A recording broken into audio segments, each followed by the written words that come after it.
pessoal, como vocês estão? Tudo bem? Bem-vindos a mais uma videoaula de física aqui no SP com você, física para a terceira série aí do ensino médio.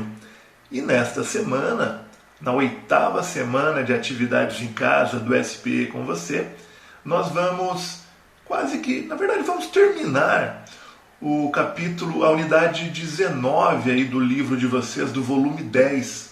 Então nós vínhamos aí trabalhando com esse volume, né? Dividimos esse volume em algumas aulas, algumas videoaulas, e esta agora, aí da página 30 a 35, vocês podem acompanhar, nós vamos encerrar essa unidade 19 para, na próxima semana, iniciarmos aí a parte final do volume 10 de vocês, a unidade 20, tá? Bem, ali nas páginas 30 a 35, vocês encontram as seções do material. Uma delas é a seção Organize as Ideias. Então eu vou sugerir aí a vocês que deem uma atenção especial a estas sessões, exclusivamente aí, né, Organize as Ideias. Para esse conteúdo, ela pede para vocês fazerem aí uma análise, uma comparação bem legal, trazendo a ideia da gravitação de Newton ali, né, fazendo uma comparação da aceleração da gravidade com o campo elétrico. É bem legal, vale a pena vocês conferirem, se debruçarem um pouquinho em cima disso, tá bom?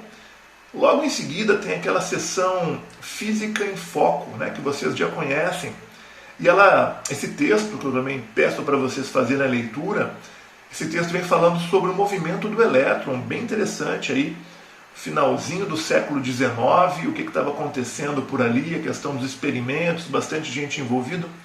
Lembrando, pessoal, que essa parte da história da ciência é muito importante para a nossa compreensão da física, da química, da biologia, enfim, da ciência como um todo, né? Faz parte, nos ajuda a entender, dá mais sentido, né? Fica mais significativo isso, tá? Sem aquela ideia de que física é pura fórmula, cálculo, não é isso, né? Também, é claro que nós temos cálculo, temos fórmulas, necessário, mas isso é uma maneira de compreender os fenômenos, os princípios, que é o que a física realmente propõe para nós, tá?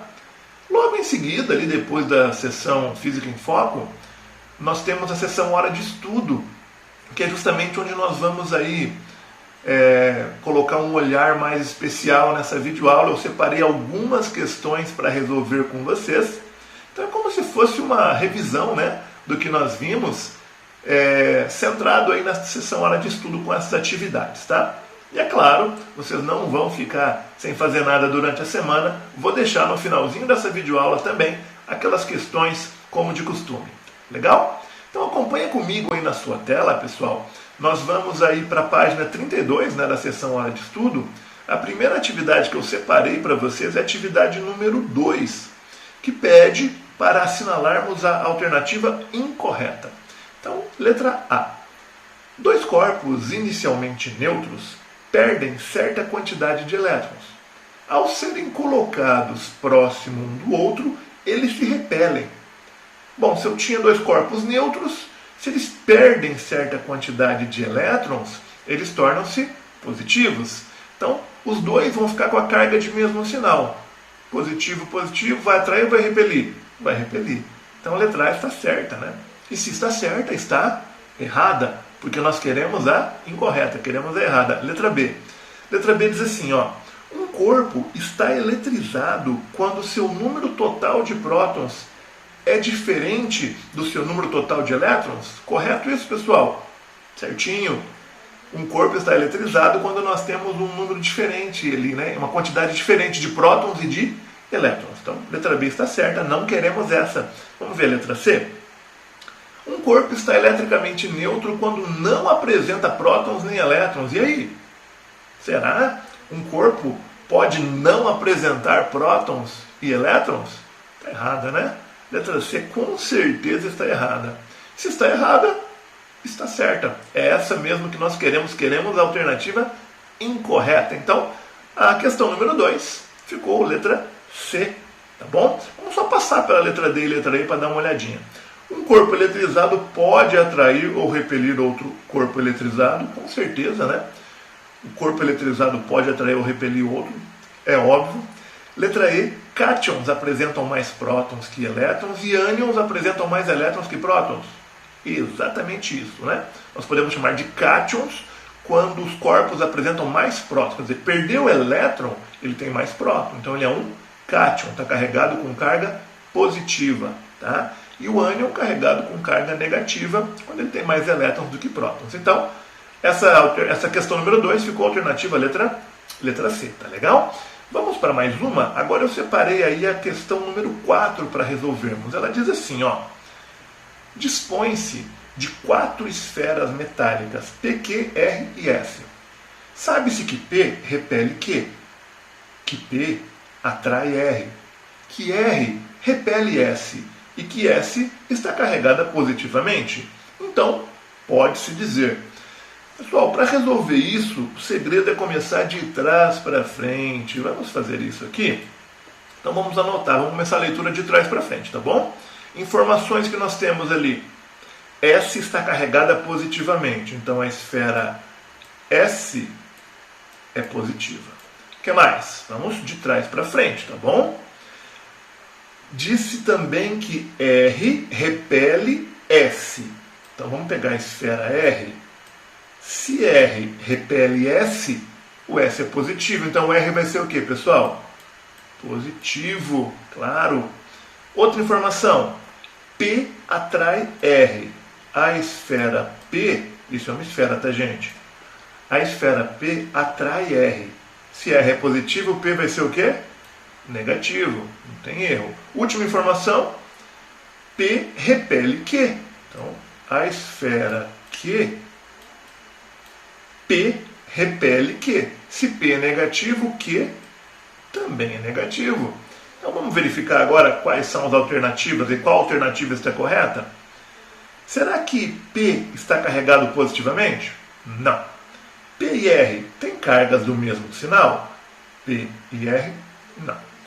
P e Q estão carregadas positivamente? Não, são negativas. Q tem carga negativa? Sim, Q tem carga negativa. Então a alternativa correta, qual ficou? Letra D. Beleza? Tranquilo? Pegaram o jeito aí? Quando tiver esse tipo de questões com muitas informações, né? Calma, vai com calma. Coloca as esferas ali na tela, né, no seu caderno aí, faz o esboço e começa a leitura ali, a colocar as informações de trás para frente, não tem erro. Tá legal? Vamos para mais uma então? Eu separei também agora aqui para nós a questão número 18, tá? A questão 18 diz assim, ó. O campo elétrico não pode ser visto ou tocado, mas podemos constatar sua existência num ponto usando uma carga Q, uma carga de prova positiva, aquela carguinha Q de prova, né? Quando colocada nesse ponto, a carga de prova fica sujeita a uma força de origem elétrica, sabemos disso. Sejam as seguintes afirmativas. 1. O campo elétrico é uma grandeza vetorial, pessoal? Vocês acham que o campo elétrico é uma grandeza vetorial? Sem dúvida, ele tem módulo, tem direção e tem sentido. Então, o campo elétrico, sim, é uma grandeza vetorial. Então, a afirmação 1 é verdadeira. 2. O produto do campo elétrico num ponto pela carga de prova ali colocada é igual à força elétrica exercida sobre a carga de prova? Lembram de uma expressão que nós determinamos na videoaula anterior aí? Sobre a relação entre o campo elétrico e a força, lembram disso? Então, a força elétrica, como que eu posso determiná-la? É igual ao campo vezes a carga de prova. Ou, posso escrever de forma diferente, o campo é igual à força dividido pela carga, também dá. Foi isso que ele disse na afirmação 2. O produto do campo elétrico pela carga de prova é igual à força elétrica. Exatamente isso. A 2 é verdadeira, sem dúvida. 3. O campo elétrico, devido a uma carga elétrica pontiforme, é uniforme? Será que, quando eu tenho uma carga elétrica, uma só, ela gera para mim um campo elétrico uniforme? De maneira alguma, né? O campo elétrico ele é variável, ele depende da distância, né, quando eu tenho uma carga pontiforme. Tá bom? Lembram disso? Aquela expressão, né? Campo é KQ sobre D quadrado, né? Então, a 3 é falsa, tá bom? 4. Se o campo elétrico for uniforme, o sentido da força elétrica que atua sobre a carga de prova não depende de sua localização em relação à carga que produziu o campo elétrico. É falsa, porque, pessoal, a força, né, o sentido da força depende sim da posição, da localização, né, em relação à carga. Então, se o campo elétrico for uniforme, o sentido da força que vai atuar, ele é dependente da localização, de onde você coloca esta carga, sim, tá bom? Então, afirmações verdadeiras 1 e 2, qual que é a alternativa correta? Letra A. Tá aí, a questão 18, afirmativas corretas 1 e 2, alternativa letra A. Vamos para mais uma, vamos lá. Separei também aí para nós, da mesma sessão hora de estudo, agora eu estou lá na página 35, a questão número 21, tá? Essa questão diz assim, ó: durante uma experiência em um laboratório de física, um balão, desses usados em festas de aniversário, cheio de ar, de massa 1 grama, carregado eletricamente com uma carga Q negativa, importantíssima essa informação, flutua estaticamente numa região do espaço onde existe um campo elétrico uniforme na direção vertical e no sentido de cima para baixo. Então, ó, se eu tenho um campo elétrico uniforme no sentido de cima para baixo, ó, se eu colocar aqui o sentido do nosso campo elétrico, significa que aqui em cima eu teria cargas positivas, né? Campo elétrico uniforme, então ali em cima eu teria uma placa positiva e embaixo negativa. Lembrando que o sentido do campo é do positivo para o negativo, né?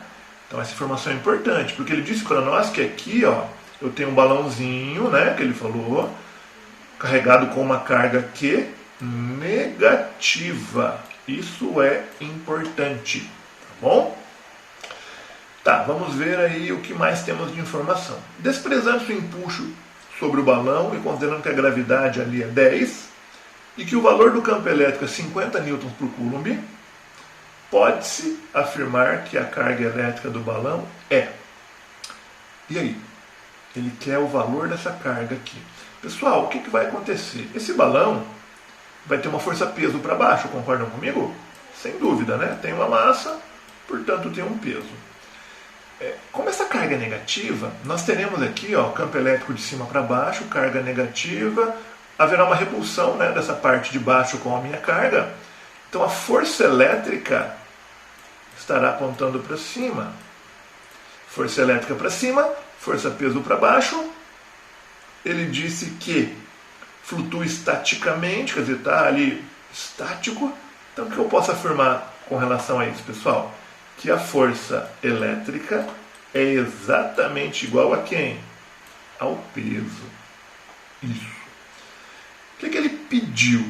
Ele pediu a carga. Tá, então vamos ver aqui o que a gente pode fazer, né? Nós sabemos que força elétrica é o campo multiplicado pela carguinha. Igual. Força-peso é M vezes G. Vamos substituir agora, vai ficar fácil, quer ver? Vamos já isolar a carga aqui, ó. Quem é, então, a minha carga? A carga que eu estou procurando fica sendo M vezes G, tudo isso dividido pelo campo. Legal! Quer dizer então que a nossa carga fica massa. Qual que é o valor da massa? 1 grama. Porque eu vou trabalhar em sistema internacional, tem que passar para quilogramas, né? Então vai ficar 1 vezes 10 elevado a menos 3. Legal. Qual que é o valor da aceleração da gravidade? Ele me deu, vale 10. Qual é o valor do meu campo elétrico? Também me deu, vale 50 newtons por coulomb.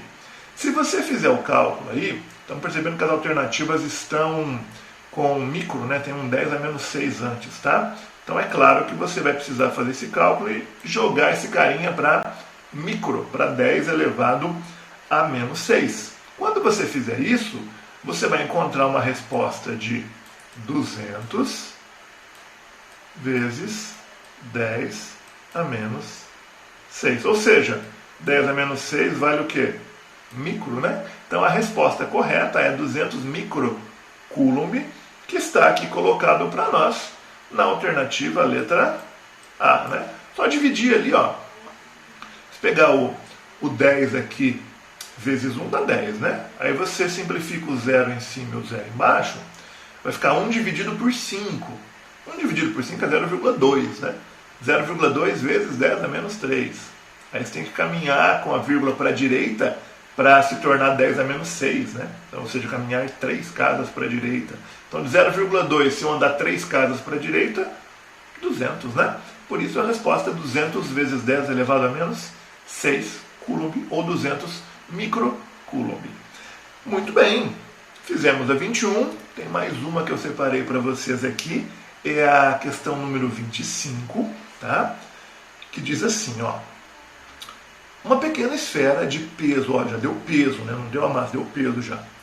6 10 a menos 3 newtons. E carga elétrica 10 vezes 10 a menos 6 coulomb, ou 10 micro, né? Encontra-se suspensa verticalmente por um fio de seda, isolante elétrico e de massa desprezível. A esfera está no interior de um campo elétrico uniforme 300 newton por coulomb, orientado na vertical e para baixo.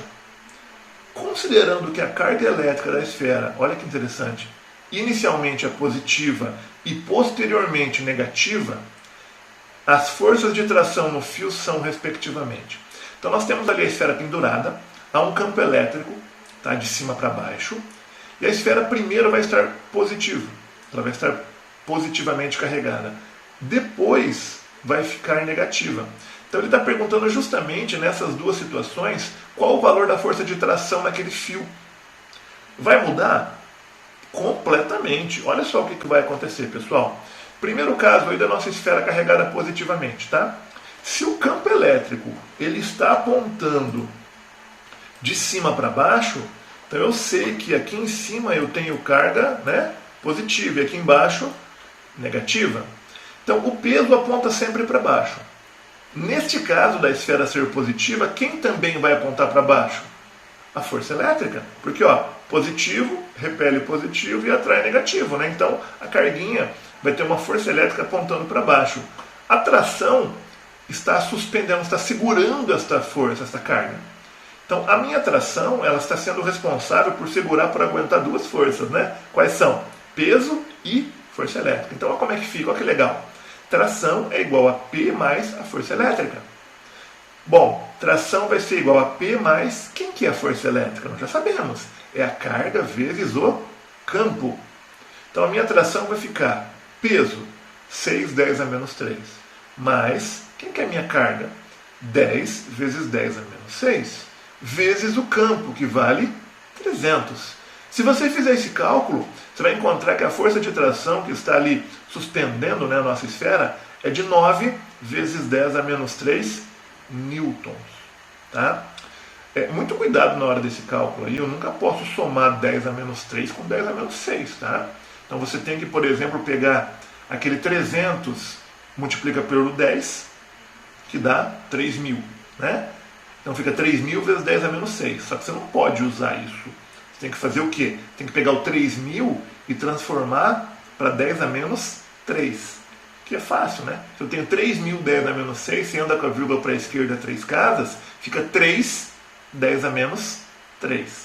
6 10 a menos 3 mais 3 10 a menos 3, ou seja, 6 uma coisa mais 3 da mesma coisa, dá 9 dessas coisas. Ou seja, 9 vezes 10 elevado a menos 3 newton. Tudo bem? Tranquilo essa informação, esse cálculo aí, né? Vamos agora para a segunda situação. A segunda situação é quando a esfera é negativa. Agora inverte a coisa. A força elétrica vai apontar para cima. Por que ela aponta para cima, pessoal? Porque aqui em cima eu tenho positivo, aqui embaixo negativo. O campo elétrico de cima para baixo. Então a carga negativa ela vai agora ser atraída pelo positivo lá de cima. Então eu tenho duas forças apontando para cima. Força elétrica e tração. E para baixo quem que eu tenho? a força-peso. Então agora fica peso igual a tração mais a força elétrica, né? Só mudar um pouquinho a forma de escrever e, obviamente, o cálculo vai mudar pouca coisa. Então minha tração fica, se eu quero a tração, né? Eu vou ter que subtrair o peso da força elétrica. Então fica P menos Q vezes E. Substitui o peso 610 a menos 3, menos o nosso campo elétrico, né? Que é 300 ali, a carga 10 vezes 10 a menos 6. Já sabemos que aquela multiplicação de 10 vezes 10 a menos 6 por 300 dá 3 vezes 10 a menos 3, né? Então eu tenho 6, 10 a menos 3. Subtrai 3, 10 a menos 3. Quantos 10 a menos 3 me restam? 3. Então a alternativa correta, ou melhor, resposta para este pedaço da minha questão é 3, 10 a menos 3. Aí sim, a alternativa correta, né? Está falando ali respectivamente, é a letra D. 9, 10 a menos 3, a tração ali no primeiro caso é maior do que no segundo caso, que é 3, 10 a menos 3. Tudo bem, pessoal? Tranquilo? Legal. Então, nós vamos ficando por aqui com a nossa videoaula. Estou deixando algumas questões para vocês resolverem durante a semana. E, é claro, iremos corrigir algumas delas na nossa live de revisão. Aquele abraço, fiquem bem. Até a próxima, pessoal. Tchau, tchau.